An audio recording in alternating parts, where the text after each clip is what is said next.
Last week's winter storm was a wallop of a storm. City crews today, they're still working to remove mounds of icy snow. CBS News Philadelphia's Eva Andersen tells us tonight the focus now is on pedestrian safety.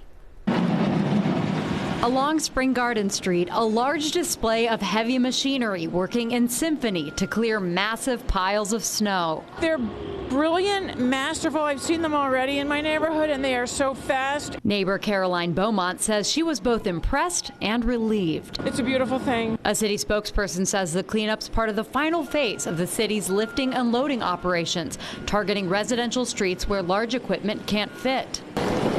The city says nearly 300 vehicles and pieces of equipment were deployed over the weekend, with special attention to clearing curb ramps for pedestrian safety.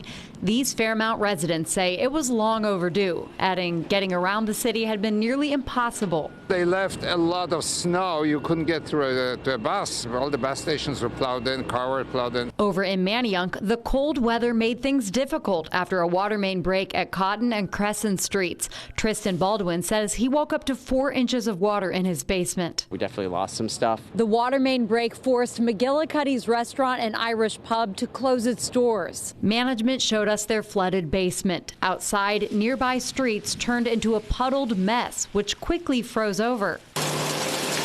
City salt trucks moved in fast, treating the roadways near the break. Today is the worst day for this to be happening for me. And in South Philly, some residents were still digging out their cars a full week after the storm, saying the freezing temps only made it harder. Really frozen, not ideal. Not feeling great right now. Others say they're hoping the city has a better handle on things next time we get snow. I just hope we're way more prepared next time. And she hopes the next time is a long time away. Eva Andersen, CBS News, Philadelphia.